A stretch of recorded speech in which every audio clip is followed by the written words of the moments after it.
10 de 8 de 2024. Sejam bem-vindos ao debate internacional. Hoje é sábado, como tem sido de costume, levamos para si, caro telespectador, vários temas que mereceram destaque fora de portas. De hoje não será diferente.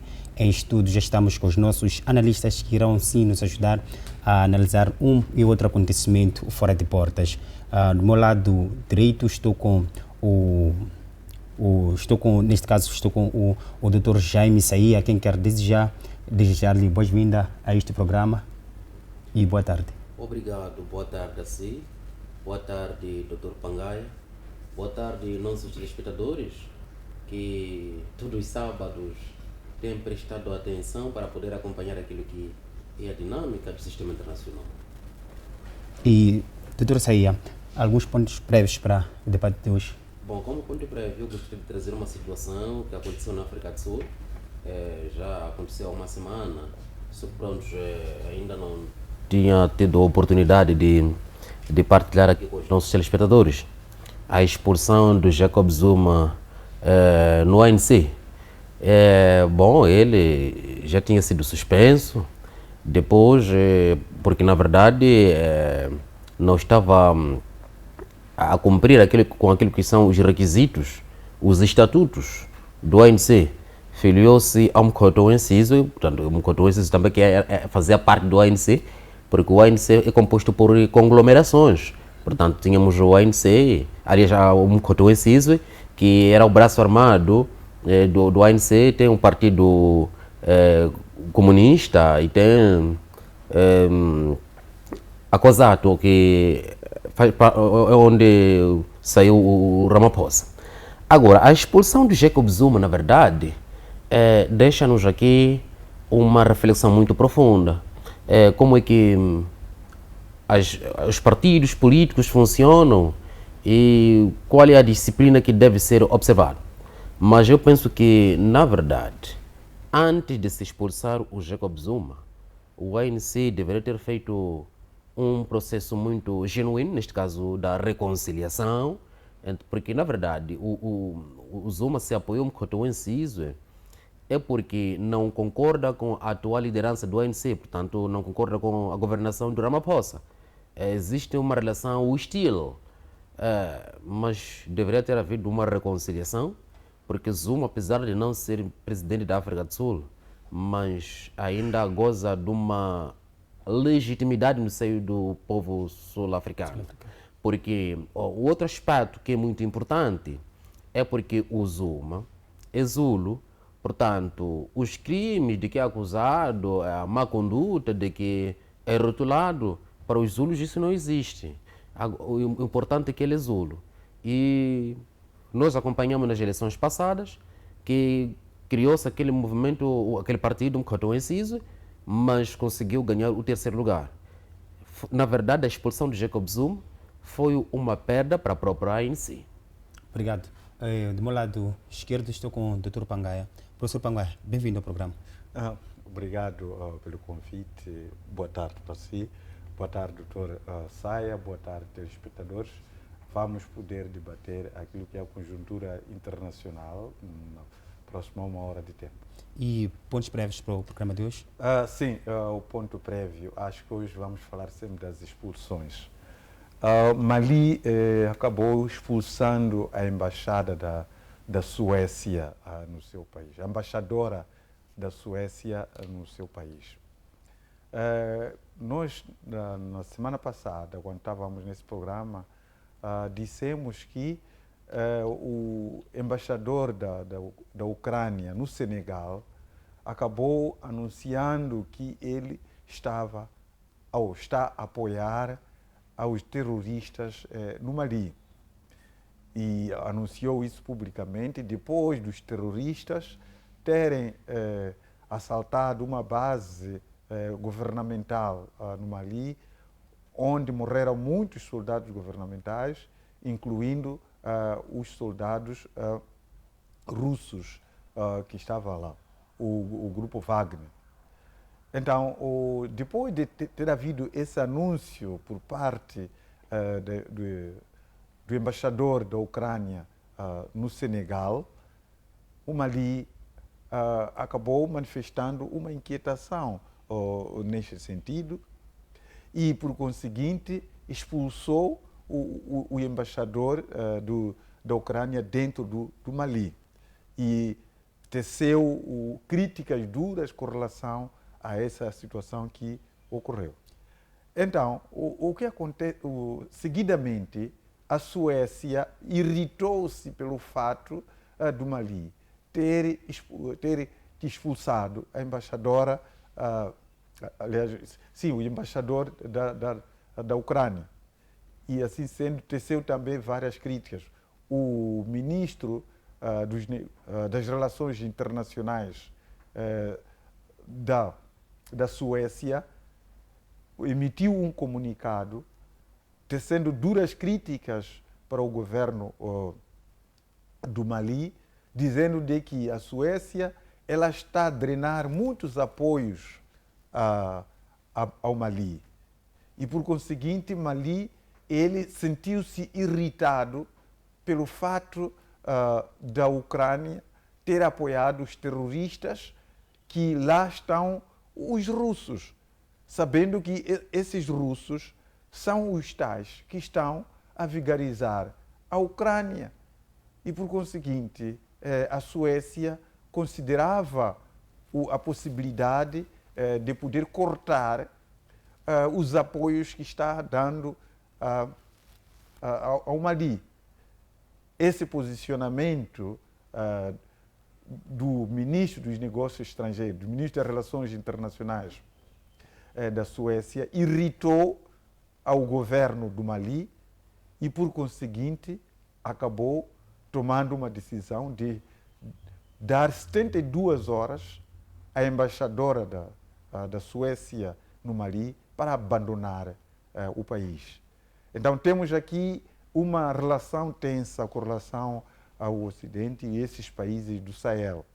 Porque também o Níger, depois de ter se apercebido do anúncio da Ucrânia de estar a apoiar os terroristas no Mali, o Níger igualmente expulsou o embaixador da Ucrânia dentro do próprio Níger.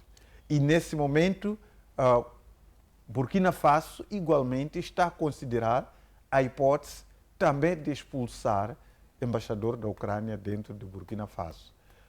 Estamos numa situação tensa na África Ocidental, nos países do Sahel, com relação àquilo que é a ligação daqueles países com o Ocidente. Então temos essa situação neste momento.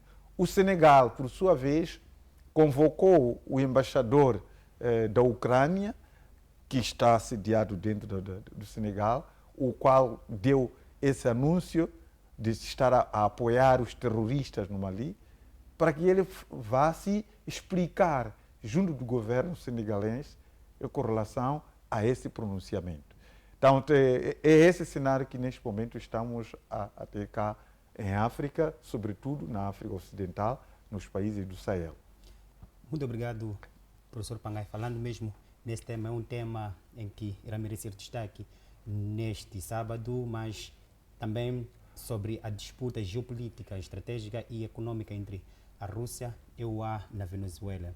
Vamos falar também da tensão no Médio Oriente e a possível entrada do Paquistão e Turquia no conflito. Olhando mesmo para o primeiro tema, como é que, doutor Seia, como é que olha para esta situação, como é que olha para os interesses da Rússia, sobretudo na Venezuela, tendo em conta que a Venezuela é um dos países mais rico em petróleo? Como é que olha para o real objetivo que poderá levar a Rússia a afiliar-se a esse país? Bom, há um aspecto muito importante que nós temos que observar aqui quando se trata das relações entre os Estados. As relações entre os Estados funcionam na base de interesses. Exato. Um Estado que não tem interesse com o outro Estado, naturalmente, não vai promover nenhuma relação. Se a Rússia, neste momento, está a se preocupar bastante, é porque tem interesse com a Venezuela. é importante também sublinharmos que a Rússia, por exemplo, na situação em que se encontra agora, não lhe interessa muito ter inimigos. Precisa de mais amigos. Disseste aqui um aspecto que é importante, quando mencionaste os recursos que a Venezuela possui. O petróleo é um recurso que muitos estados ambicionam. Se formos a olhar aquilo que é o historial daqueles estados que possuem petróleo, são estados que geralmente têm conflitos, porque na verdade as grandes potências ambicionam bastante esse recurso, que é precioso. Vale dizer que os Estados Unidos têm petróleo, mas neste momento eles estão a buscar o petróleo dos países em desenvolvimento para esgotar esses recursos, para no final depois chantagear os Estados. Agora, por que a Rússia está a se preocupar tanto da Venezuela? Primeiro, antes de olharmos para os recursos, é importante trazermos aqui uma lupa que vai nos permitir compreender, neste caso, como é que o interesse entre os Estados prevalece. Temos a questão da ideologia. A Venezuela está numa situação da ditadura e a Rússia está numa situação de afirmar-se e reafirmar-se a nível do sistema internacional. Agora, há pouco tempo a Venezuela esteve nas eleições, mas a oposição reivindica a vitória, Maduro reivindica a vitória, a oposição que é apoiada pelos Estados Unidos, aliás, sim, e o governo de Maduro, apoiado pela China e Rússia. É preciso compreendermos aqui a lógica da ideologia, porque o regime Maduro tem uma ideologia que assemelha-se à ideologia da Rússia. Vale dizer que a estratégia que Nicolás Maduro adotou antes das eleições de perseguir todos aqueles opositores que tinham uma visibilidade política, que provavelmente poderiam disputar com ele as eleições, perseguiu, condenou aqueles opositores. E a estratégia que a Rússia usa. Mas também é um aspecto muito importante aqui, porque não podemos olhar a oposição como mar de rosas. Porque o que está a acontecer, a oposição tem uma ideologia para o Ocidente. Exato. Mas o Ocidente já concorda com a vitória, neste caso, da oposição. Bom, houve uma contagem paralela, mas que, na verdade, essa contagem paralela é questionada por alguns Estados. É por isso que os Estados, bom, considero o Brasil como um Estado muito responsável, ainda não felicitou Maduro, mas também não acredita na vitória da oposição. Devido a essas incongruências. Devido às incongruências. O que deveria acontecer aqui é, neste caso, o Nicolás Maduro também que não quer apresentar as atas. O que é estranho, porque logo que terminaram as eleições, o presidente da Comissão Nacional das Eleições da Venezuela declarou Maduro como vitorioso. Mas estão onde as provas? Não se tem provas. E isso é muito perigoso para uma democracia. Na verdade, se formos a olhar o modelo da governação de Nicolás Maduro, é uma ditadura. Mas há um aspecto muito importante que não pode ficar de fora aqui. Se a Venezuela está na situação em que se encontra hoje em dia, o povo passa mal, é por causa das sanções. Porque todos aqueles estados que não cumprem com as recomendações do Ocidente são dados o pau, neste caso, o stick, que é uma metáfora usada em relações internacionais. E o povo passa mal. É verdade que Maduro não tem problemas, está numa situação estável, mas o povo passa mal. Mas por que os Estados ocidentais impõem, neste caso, sanções aos Estados em desenvolvimento? Porque o Ocidente quer com que os Estados em desenvolvimento, neste caso, correspondam àquilo que são as exigências do próprio Ocidente. É aqui onde encontramos um grande conflito. Porque o Vladimir Putin diz que o mundo não pode ser controlado por únicos Estados. Portanto, devem existir vários atores capazes de influenciar as decisões a nível do sistema internacional. Obrigado. Doutor Pangaia, a mesma questão lhe é colocada. O que é que pode estar por detrás destes interesses da Rússia, neste caso, ao apoiar a Venezuela? Bem, da mesma forma, poderia-se questionar por que é que o Ocidente está a apoiar a oposição. Então, temos aqui dois grandes blocos que estão a gladiar na Venezuela. Estamos a falar da China, Rússia, acabou reconhecendo a vitória do Maduro. O Ocidente tem vindo a apoiar a vitória da oposição, do González. Então, o que está por detrás dessas duas forças externas que estão a poder procurar tomar de protagonismo dentro de um país que não os pertence, não é?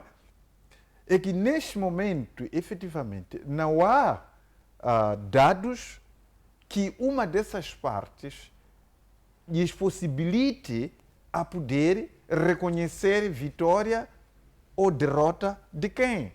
Porque aquela comissão que dirigiu estas eleições, a Comissão Nacional de Eleições de lá da Venezuela, ela veio pura simplesmente anunciar que Maduro venceu as eleições por 51,2% e o González perdeu as eleições com 43,6% e por aí, ponto final.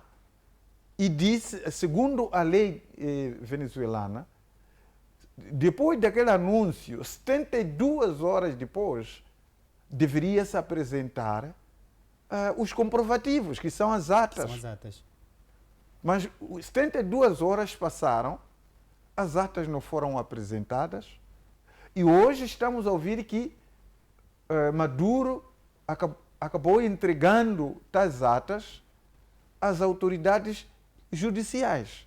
A pergunta é, por que é Maduro que tinha que entregar as atas às autoridades judiciais, se não que seja a Comissão Nacional das Eleições? Mas isso leva-nos a poder perceber que na Venezuela,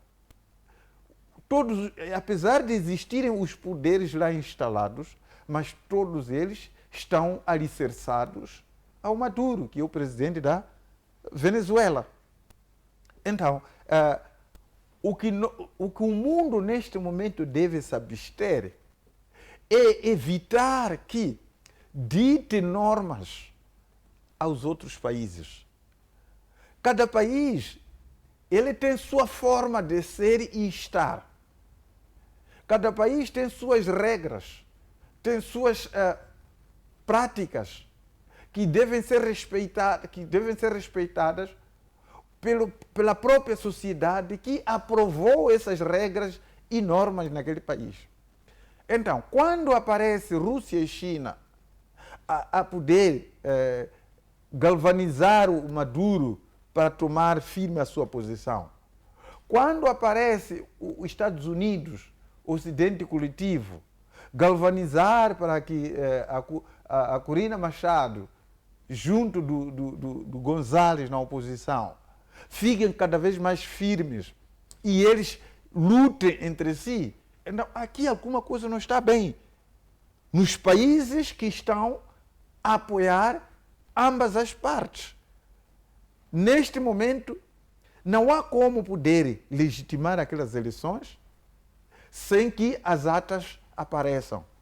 mesmo que essas atas apareçam, sejam divulgadas por esse tribunal, sendo atas que vão ser entregues pelo Maduro, até que medida em que essas atas serão legítimas e serão instrumentos suficientes para poder legitimar as eleições. Porque não é uma das partes concorrentes que deve entregar as atas. Deve existir. Por que foi criada a Comissão Nacional de Eleições? As atas deviam estar na posse da Comissão Nacional de Eleições e seria essa Comissão Nacional de Eleições a ir entregar essas atas, caso, como existe agora conflito entre Maduro no poder e a oposição, obviamente que a Comissão Nacional de Eleições que dirigiu essas eleições seria ela a poder levar esse conflito para o tribunal. Mas não é isso que está acontecendo neste momento. Está a mostrar menos pujança. É uma das partes, que é a parte governamental, que leva as atas e vai entregar. Recebeu o dom dessas atas o Maduro, da Comissão Nacional de Eleições. Então, por que a mesma comissão não entregou essas mesmas atas à oposição? Porque a oposição, ela acabou levando as atas na contagem paralela que estava fazendo, e é isso que fez com que alguns países acreditassem que a oposição ganhou as eleições. Mas não é com base na contagem paralela que vai poder legitimar as eleições dentro de um país, não é?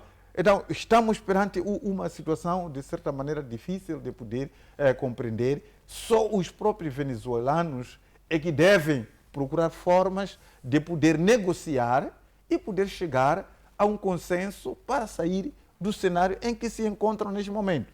Nem Rússia e China, nem os Estados Unidos e os outros, que são o Ocidente, têm legitimidade de poder, neste momento, dizer que não, Maduro perdeu as eleições, então entrega o poder.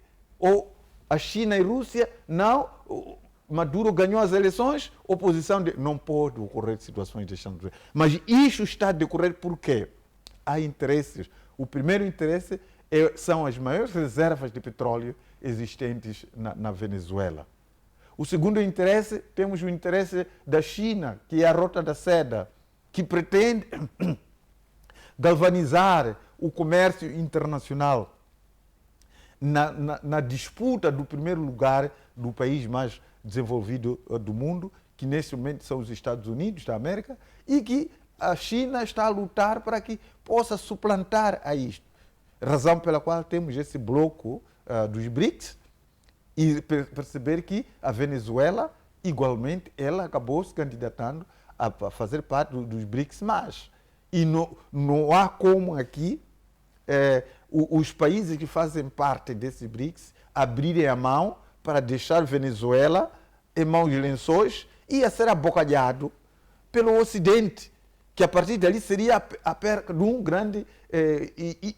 grande membro que possibilitaria, neste caso, a evolução desses BRICS. Neste caso, estaremos a dizer que a Rússia e a China olham para a Venezuela como se fosse um celeiro para buscar aquilo que são os seus alimentos. As duas partes, tanto Rússia e China, assim como os Estados Unidos da América e o Ocidente, eles estão a atiçar o fogo dentro da Venezuela. Porque se for a ver esse posicionamento dispar, uns estão a apoiar o Maduro, que é China, Rússia, os Estados Unidos e o Ocidente, mas outros países estão a apoiar a oposição. Todos eles estão de olhos a esse sangue vermelho que é o petróleo, não é? Está certo. Muito obrigado, Dr. Pangaia. Caminhamos com o nosso debate internacional. Vamos olhar agora para o segundo tema, que é a questão do Burkina Faso, neste caso, recusa apoio financeiro do Fundo Monetário. Dr. Ceia, que mensagem o presidente do Burkina Faso tende a deixar ao recusar essa oferta, este apoio? Sobretudo aos países que dependem do Fundo Internacional. Olha, é importante nós compreendermos como é que funciona a soberania dos Estados. A soberania de um certo Estado é algo muito fundamental. um Estado não soberano praticamente não tem independência. E cada Estado é livre de buscar amizades. Cada Estado é livre de desenhar políticas capazes de influenciar para o desenvolvimento desses Estados. Acontece que em África há uma tendência de metanoia, uma mudança de pensamento dos jovens. Se formos a olhar aquilo que é a política que acontece neste caso nos países africanos, concretamente na África Ocidental e Central, há uma tendência de abandonar, neste caso, a antiga metrópole. Porque a antiga metrópole não tinha dado uma independência total desses estados africanos. Por isso que os jovens odiernos procuram de todas as maneiras adotar novas políticas capazes de influenciar o desenvolvimento desses estados. A estratégia de Burkina Faso de não aceitar a ajuda do FMI é salutar. Se alguns estados lutam de uma forma incansável para ter ajuda do FMI e o FMI anda a dar voltas, por que neste momento o FMI demonstra prontidão de dar financiamento a Burkina Faso? É uma questão fundamental. Não quero aqui legitimar a situação de golpe de Estado, porque existem várias maneiras de se resolver os problemas. Mas o que está a acontecer, na verdade, naquele país, Burkina Faso, é uma viragem. Porque durante muito tempo, alguns líderes olhavam para a antiga metrópole como grande patrão. Exato. Mas também é importante nos compreendermos como é que é feita, neste caso, a ajuda do FMI. O FMI, quando dá dinheiro, depois impõe as condições de como deve ser gerido aquele dinheiro. Praticamente não existe uma liberdade para esses estados. Agora, a estratégia de Burkina Faso, eu penso que muitos estados deveriam seguir. Deveriam seguir porque, na verdade, em pouco tempo que o Ibrahim Traoré está no poder, já demonstrou que é capaz de governar aquele estado. Mandou passear muitas regalias e identifica-se com aquilo que é a vontade do povo.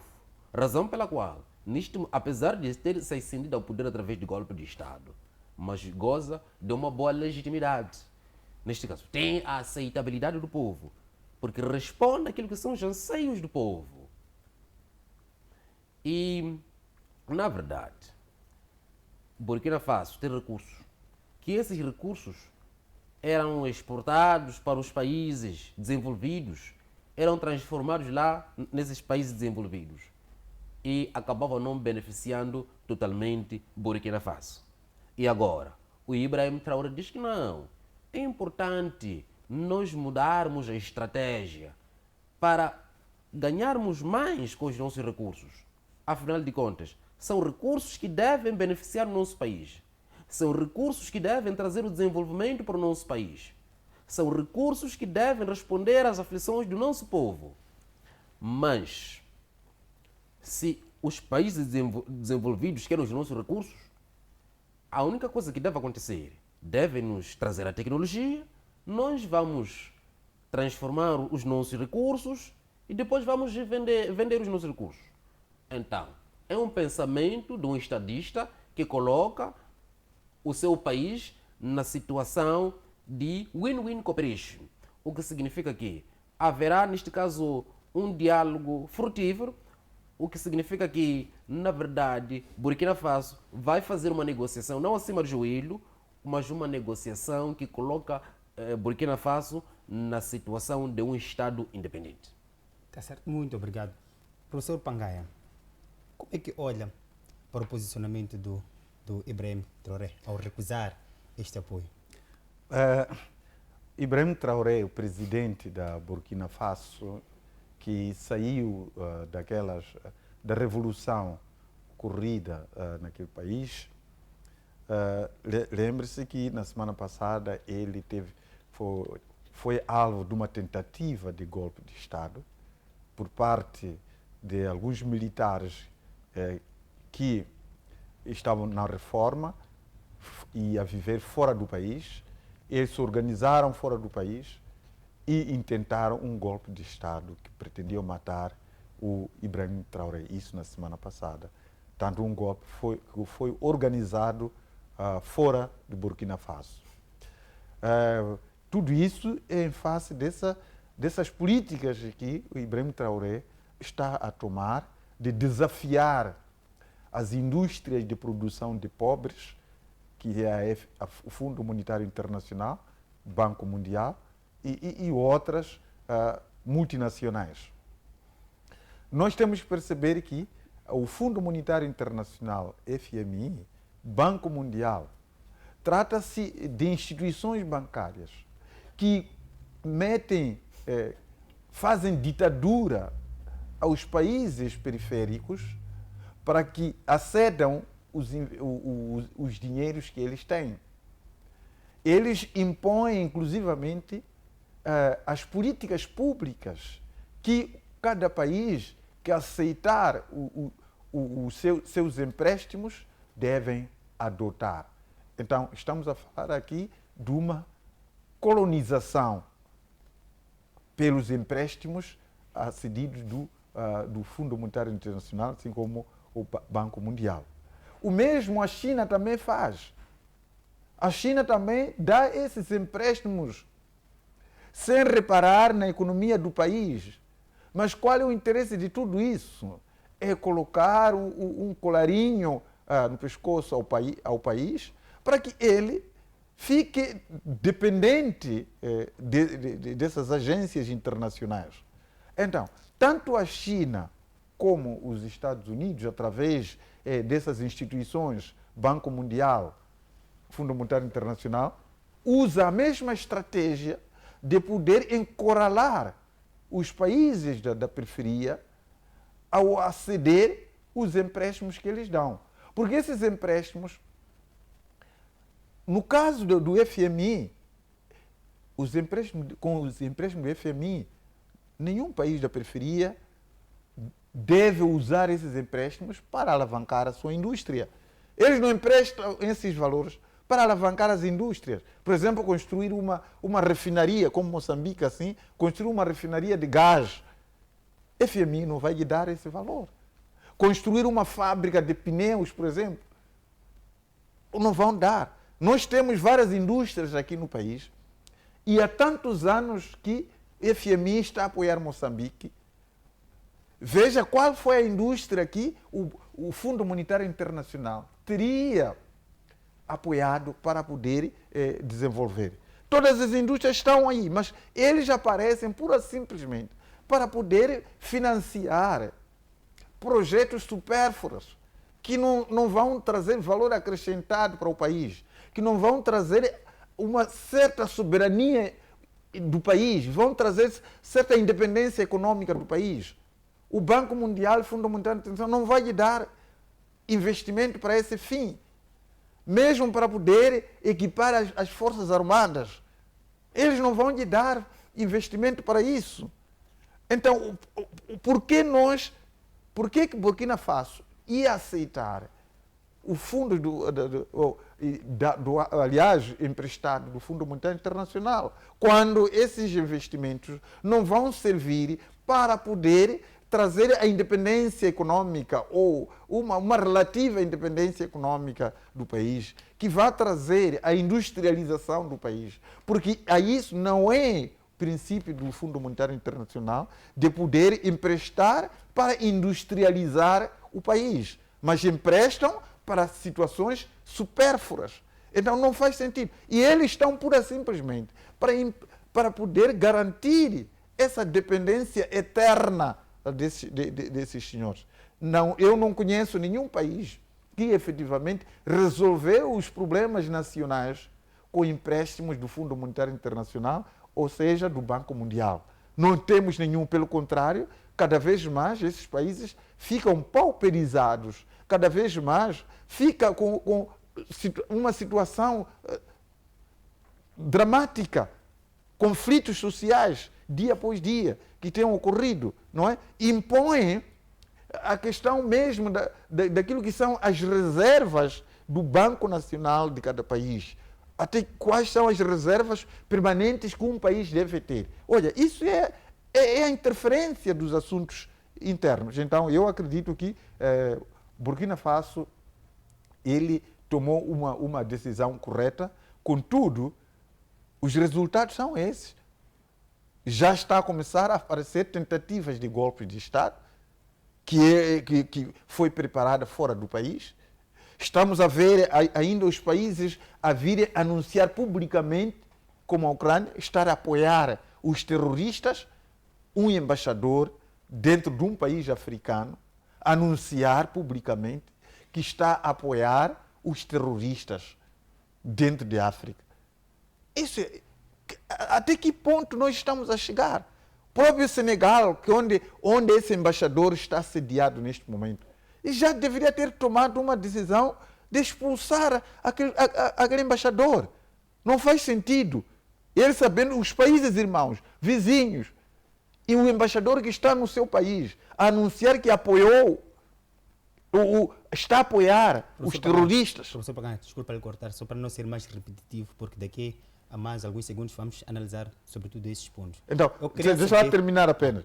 Então, é nesse contexto em que o presidente do Burkina Faso, Ibrahim Traoré, ao poder rejeitar este apoio, acredito que ele analisou nesses termos o valor já acrescentado que tais apoios, que tais investimentos trariam para o país. Porque os requisitos que impõem para obter esses recursos não respondem àquilo que são os sonhos dos burkinabes. E que relação é que pode ficar aos países que dependem sobretudo do FMI, como Moçambique, e olhando mesmo neste contexto do posicionamento do Ibrahim Traoré, que relação é que fica, sobretudo aos países dependentes do Fundo Monetário? Olha, a ideia aqui não é de expulsar o Fundo Monetário Internacional, Banco Mundial, expulsar aqueles que têm investimento para coisa. A ideia é que os países eles devem tomar uma posição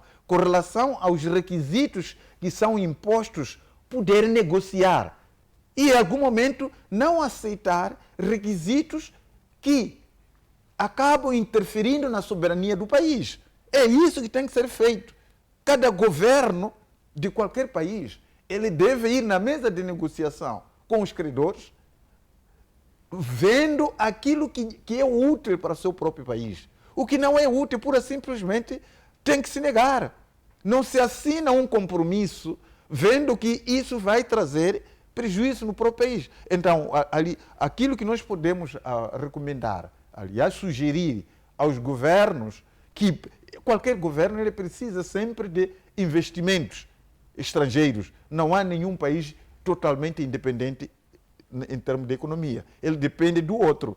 Mas o que vale aqui é a diplomacia, é a questão de negociação. Nunca poder relevar os interesses do próprio país só para poder obter ganhos imediatos para depois deixar o país em tangas.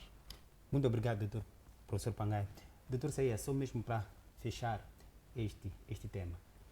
Que ganhos é que o Traoré, neste caso, o posicionamento do Traoré pode trazer aos países que dependem do Fundo Monetário e do apoio do Banco Mundial? Que ganhos é que nós podemos ter ao olhar mesmo para este posicionamento? Olá, conforme eu disse na minha intervenção, de que há uma tendência de metanoia para os jovens odiernos, uma mudança de pensamento para os jovens de hoje, principalmente na África Central e Ocidental, porque aqueles estados não tinham uma independência total. Os países que têm acordo com as instituições ou membros das instituições de Bretton Woods, estou a falar do Banco Mundial, o FMI, esses Estados precisam de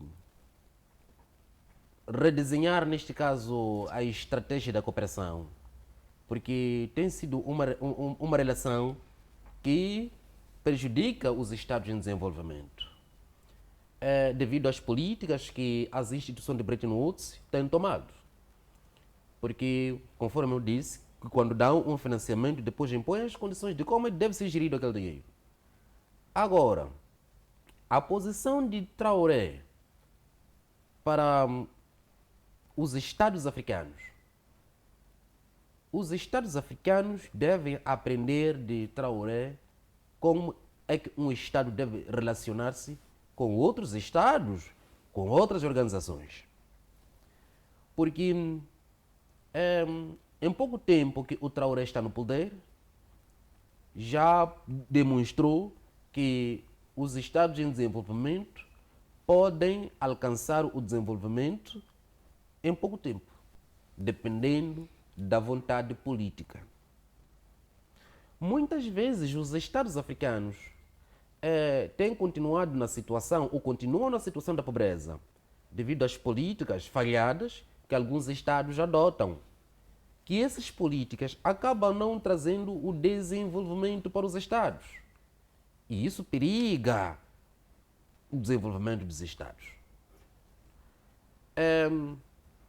O que tem acontecido em alguns Estados africanos é que alguns líderes, quando chegam no poder, olham o patrimônio do Estado como um bem individual. E isso retarda o desenvolvimento. Um Estado com recurso não é um Estado de que se fala. É um Estado com quem se fala.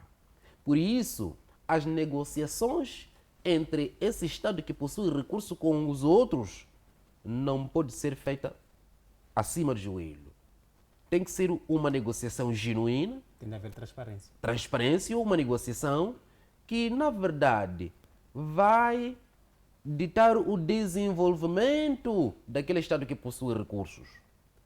Porque muitas vezes, o que acontece, os Estados desenvolvidos são desenvolvidos porque vêm explorar os nossos recursos. Mas aqueles Estados não são culpados. É verdade que existe uma narrativa da parte de alguns líderes de que nós continuamos na situação da pobreza porque os Estados desenvolvidos não nos deixam. Fazem de tudo para nós continuarmos na situação da pobreza.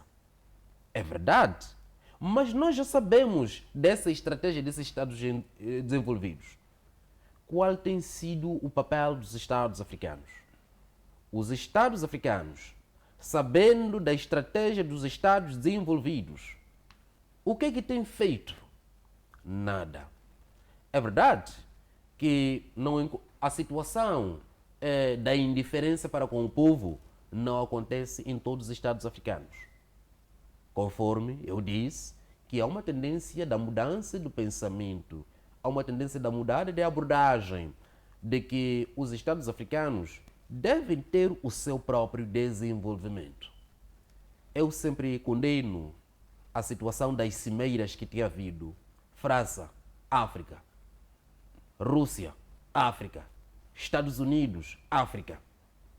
Olha, no dia em que, por exemplo, Moçambique for convidar uma cimeira semelhante, os Estados europeus não vão vir aqui. Apenas vão limitar-se a mandar alguns embaixadores, ministros. Apesar de a África ter os recursos, a África é vista, neste caso, numa situação de desprezo, mas devido a algumas políticas de alguns líderes africanos, que essas políticas colocam a África na situação da dependência. É importante nós ultrapassarmos a situação da dependência. Mas para podermos ultrapassar a situação da dependência, é importante que assumamos uma nova abordagem, uma nova estratégia para podermos alavancar o nosso desenvolvimento. Um Estado que não tem políticas que beneficiam o povo, um Estado que funciona na base de clientelismo, é um Estado que coloca em perigo o futuro da humanidade. Muito obrigado, doutor Saía. Sim, se calhar é o seguinte, nós vamos ver como é que os africanos eles chegam à presidência do seu próprio país. Ou como é que grupos de africanos eles chegam às hierarquias, ao poder de cada um dos países. De que maneira? Não é qualquer um que chega ao poder em África. O Ocidente ele preparou estratégia de pegar um grupo de cidadãos de cada país, forma a esse grupo, formata e instrumentaliza esse grupo, e como os países centrais, portanto o Ocidente, que é detentora dos mídias, não é? Acabam valorizando uma determinada figura para ela ser conhecida ao nível daquele país, mostrando a parte boa daquele sujeito e depois lhe dar recursos para que ele possa formar um partido, para que ele possa concorrer.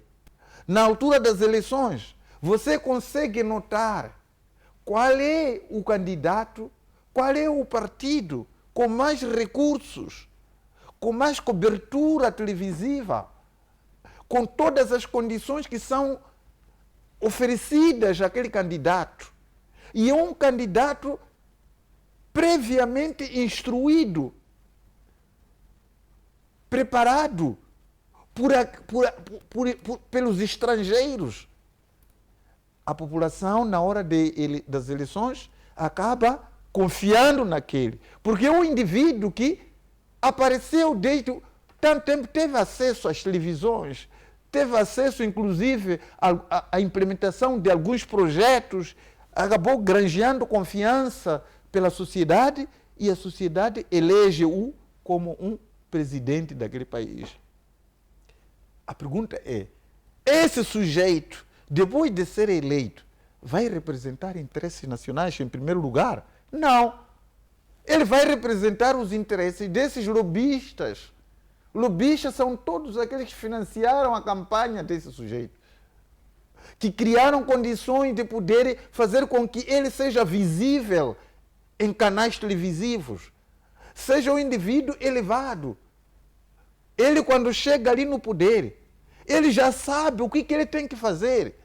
Estará ali a responder apenas os interesses daqueles que lhes prepararam, daqueles que financiaram a sua campanha, daqueles que o formaram. Então, a maior parte das lideranças africanas provém dessa linha de ideias. E depois vamos dizer que não. Os africanos, eles não sabem governar. As nossas lideranças não são nossas lideranças. São lideranças que os estrangeiros prepararam e enganaram aos nacionais como sendo os nossos melhores representantes, mas que por detrás esse candidato foi formatado, está a aparecer com os interesses desses lobistas, desses estrangeiros. Então essa a maior questão que nós temos que deslumbrar, junto, sobretudo, do continente africano e de vários outros, mesmo não só no continente africano, mesmo nos outros continentes. Estamos a dar culpa aos nossos nacionais, sim, mas esses nacionais aceitaram. Veja, essas cooperações que nós temos tido dia após dia de tirar jovens para formação fora do país, não é? Formação no estrangeiro, e alguns países até doam bolsas de estudo. Ficam lá 5, 10 anos em formação. São esses, entre eles e vários outros, aparecem aqui no país, são nacionais, mas com ideias que foram inculcadas de fora. São poucos que, mesmo depois de tudo isso, eles mudam.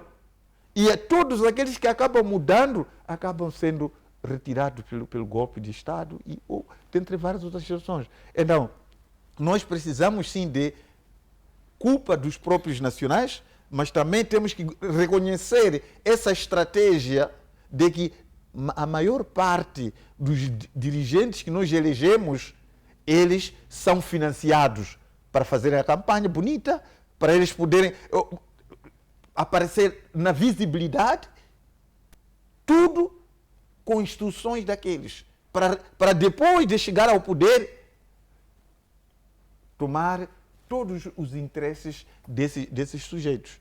É exatamente isso que a maior parte do mundo nos dias de hoje estamos a ter. Muito obrigado, professor Pangai. Continuamos nós com o debate internacional e viramos a página agora para olhar na situação que teria acontecido em Mali. Mali rompe o seu relacionamento, ou as relações diplomáticas com a Ucrânia. Como é que olha para essa situação, professor, doutor Jaime Seia? Como é que olha para essa situação? Olha, as relações entre os Estados funcionam na base de interesses. Se um certo Estado decide romper as relações com o outro Estado, é porque, na verdade, já não existe nenhum interesse. Olha, a questão das ideologias é muito fundamental. Qual tem sido a influência da Rússia com os Estados africanos? Na verdade, a Rússia, desde que iniciou uma guerra com a Ucrânia, tem aprimorado cada vez mais as relações com os Estados africanos. Não só com africanos, mas de uma forma específica, com os Estados africanos. Porque um Estado, quando está numa situação de guerra, não pode adotar o isolacionismo. Por acaso, Moçambique tem um papel muito importante para com os Estados na sua política externa, que é fazer mais amigos e menos inimigos. E isso é muito bom. Agora, Mali decidiu que tinha que romper as relações com a Ucrânia.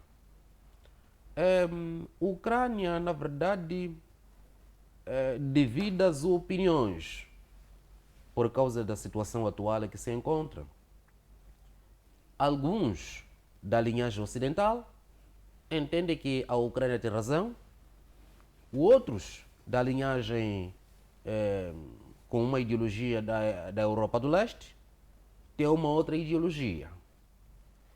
Agora, há uma narrativa segundo a qual a Ucrânia está a se beneficiar de dinheiro que é dado pelo Ocidente, juntamente dos Estados Unidos, que esse dinheiro, na verdade, acaba não entrando na totalidade na questão, neste caso, da guerra. Portanto, é por isso que alguns já foram presos por causa da corrupção. E neste momento, Mali se adotou a estratégia, ou tomou a atitude de romper as relações com a Ucrânia, é que existe um descontentamento do governo atual de Mali. Mas também por causa da orientação ideológica, as influências da Rússia que tem para com os Estados africanos.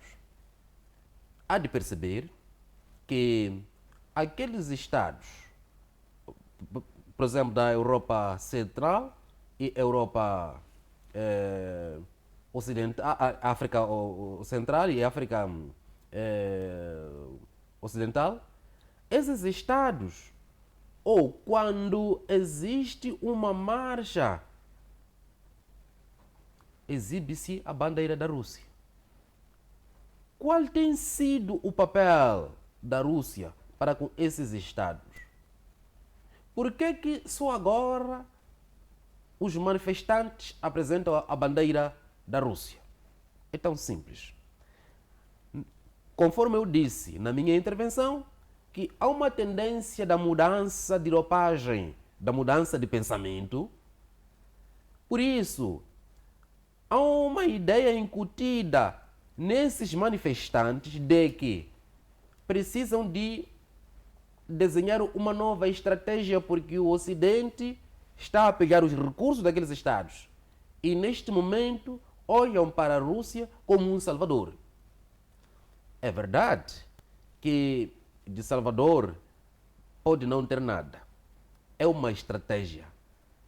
Portanto, é um mal que passa para outro mal.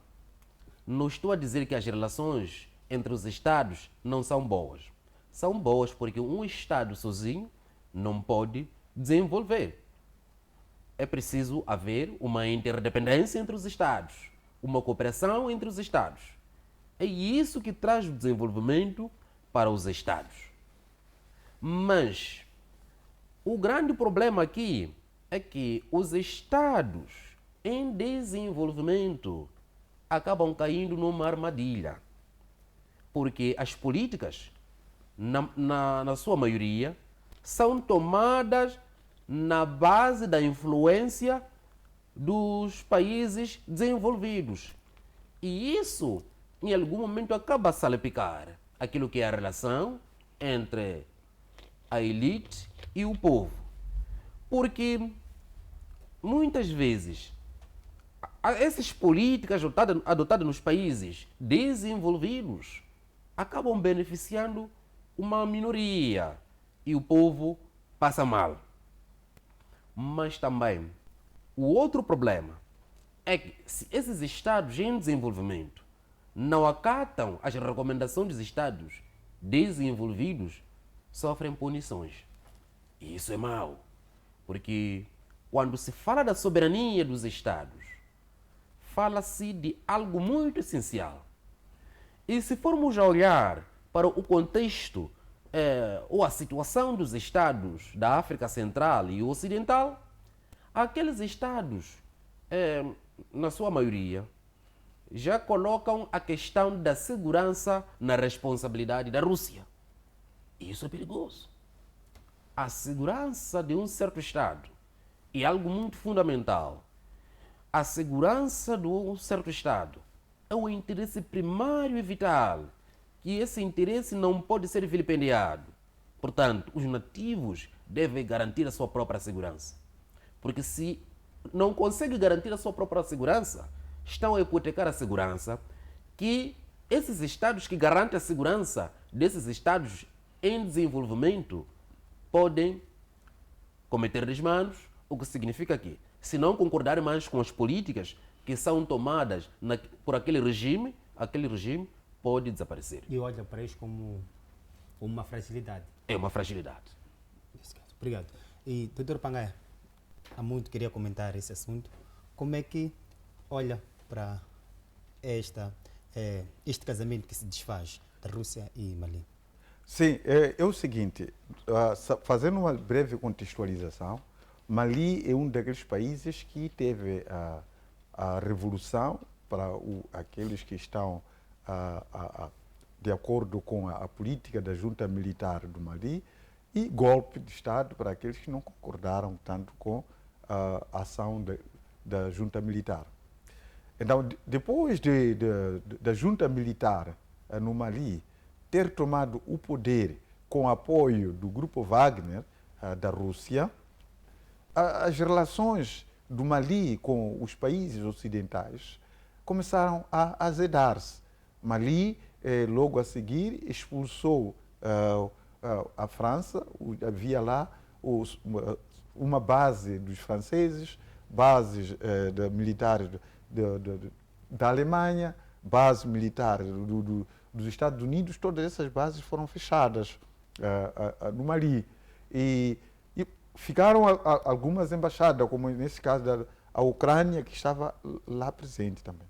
Mas a partir da altura em que o diplomata da Ucrânia, junto do Senegal, ele anuncia publicamente de estar a apoiar os terroristas, essa situação acabou entristecendo o Mali. Afinal de contas, nós temos aqui uma relação com a Ucrânia, mas, no entanto, essa mesma Ucrânia está a apoiar os terroristas.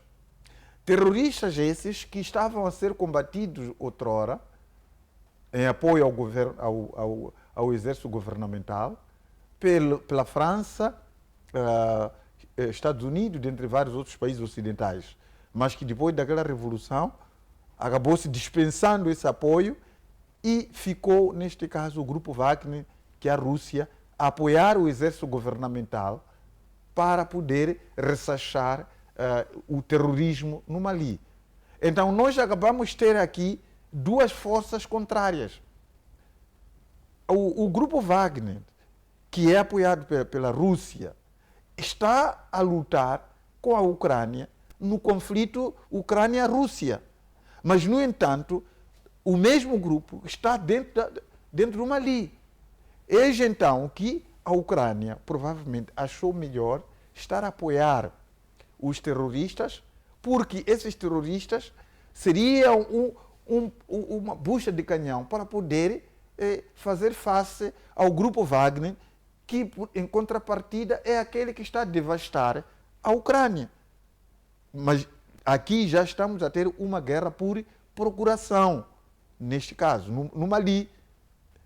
É nesse contexto em que as autoridades governamentais do Mali, tendo os russos a apoiar o exército para poder combater os terroristas, e por sua vez, isso aí ofende os interesses da Ucrânia, que tem relação comercial com a própria Ucrânia, dentro da Ucrânia, estar a apoiar, não havia como haver uma convivência neste caso.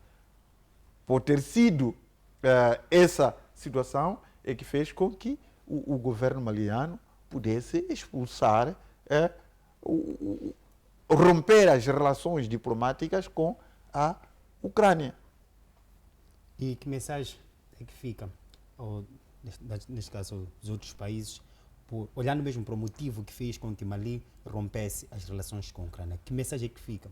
Não, é que não havia espaço aqui do Mali, sendo aquele país que está sendo, tem relações diplomáticas relacionadas também com a defesa, onde tem os russos dentro da própria Ucrânia, aliás, do próprio Mali, e são esses russos que estão, inclusivamente, a manter o poder da junta militar ali. Não havia como poder manter essa relação comercial com a Ucrânia, porque aqui choca a questão de interesses. Ucrânia dentro do Mali e dentro do próprio Mali também está a Rússia, que estão-se a contrapor na Ucrânia. Qual seria essa convivência dentro do Mali? Mali, obviamente, tinha que escolher ou manter relações com a Ucrânia e retirar a Rússia, manter a Ucrânia dentro do Mali, ou manter a Rússia, expulsar, é o que aconteceu. Não tinha como manter a Ucrânia e a Rússia dentro do Mali.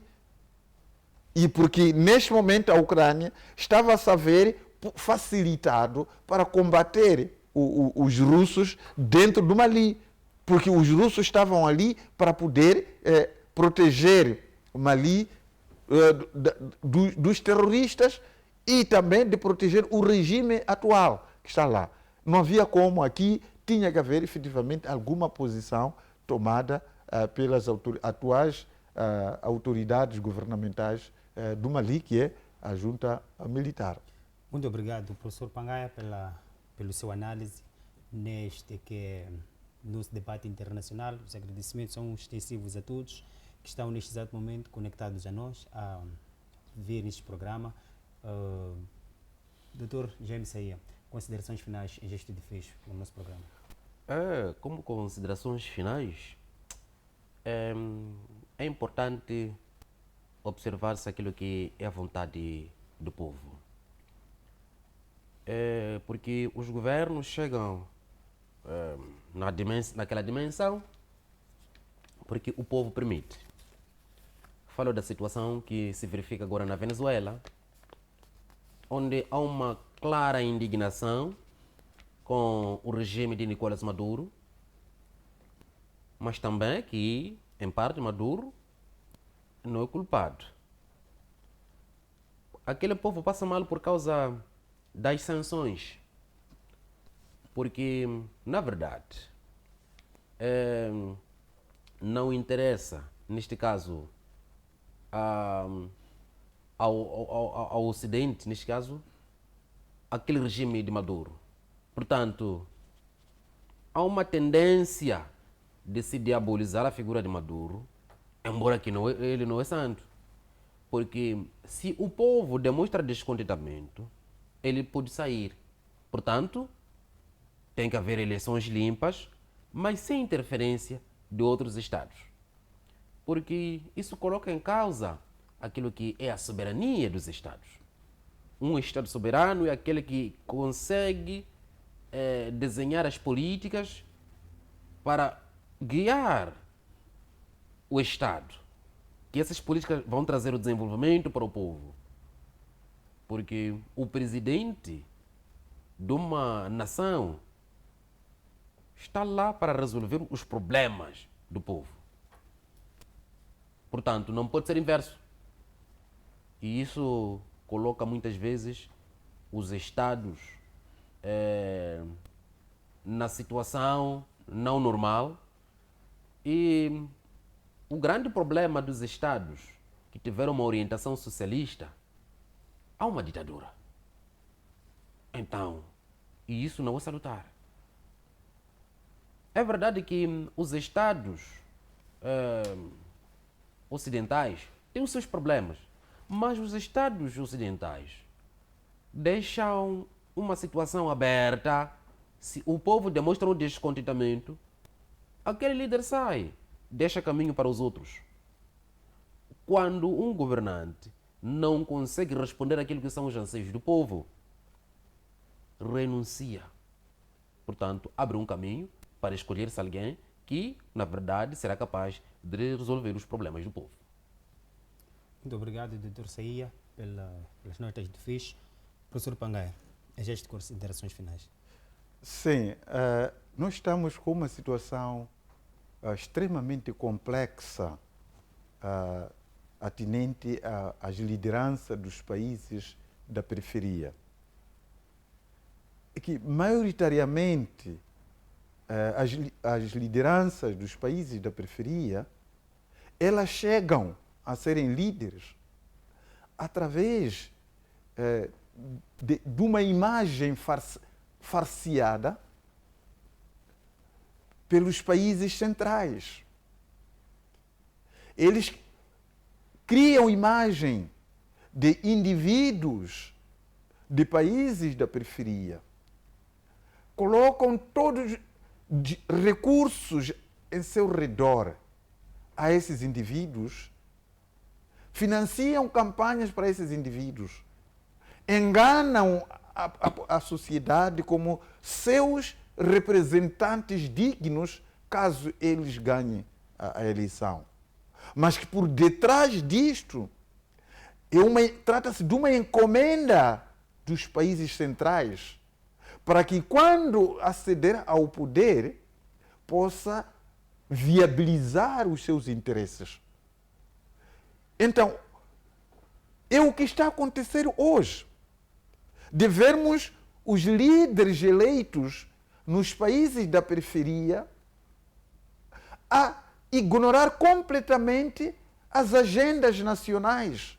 Porque eles chegaram ao poder não para poder responder às agendas nacionais, mas para responder às agendas daqueles que investiram na imagem desses indivíduos, daqueles que financiaram campanhas desses indivíduos. Mas, no entanto, em nenhum momento são para representar as sociedades. Então, dizia eu que a situação ela é complexa. Como é que nós vamos destrinçar de dirigentes maquiados pelo Ocidente, dirigentes maquiados pela Rússia e China, que na verdade não representam os interesses nacionais? Esse aqui é o grande desafio. O que está acontecendo na Europa é que maioritariamente eles estão ali para eleger de fato dirigentes legítimos dos interesses nacionais. Maioritariamente, os países centrais, eles buscam de fato dirigentes com competências para dirigir as agendas nacionais. Enquanto que os países da periferia, detentora de recursos, eles recebem dirigentes, não elegem dirigentes. Mesmo aqueles dirigentes dos bancos, se você for a ver, o Fundo Monetário Internacional até impõe os indivíduos que devem ser governadores desses bancos. Impõe, inclusivamente, indivíduos que devem ser ministros, por exemplo, das finanças desse país, da economia e finanças desse país. Eles impõem isso. Então, como é que nós vamos poder efetivamente destrinçar daqueles líderes que ganham eleições para defender interesses nacionais, dos líderes que ganham as eleições que estão a representar os interesses estrangeiros? Esse aqui é o grande problema. Agora, indo por essa questão de ditadura, colegas, ditadura está em todo lado. O FMI, quando quer emprestar dinheiro, impõe aquelas regras, não é ditadura. É um dinheiro que não está a oferecer. É para você pagar. Mas impõe modelos de governação. Não é ditadura. Esses países centrais, naquilo que nos dita aqui fazer, não é ditadura. Deus, quando Ele diz que nós temos que amar aos nossos inimigos como amamos a nós mesmos, não é ditadura. Por que eu tenho que amar o meu inimigo? Então, em todo lado temos aqui ditaduras. Não vamos aqui começar a dizer que porque Maduro é ditador. Quem não é ditador? Se o próprio Deus também é ditador. Muito obrigado. Muito obrigado, professor Pangaia, pela sua explanação. E os agradecimentos são extensivos ao doutor Jaime Saia pela presença. E, não menos importante, agradecemos pelo carinho da sua audiência, caro telespectador. Esta foi a segunda edição do debate internacional do mês de agosto e nós nos dispensamos com promessa de voltar no sábado, à mesma hora, para lhe trazer debate internacional. Teremos vários temas. Fique na restante programação da FTV e muito obrigado.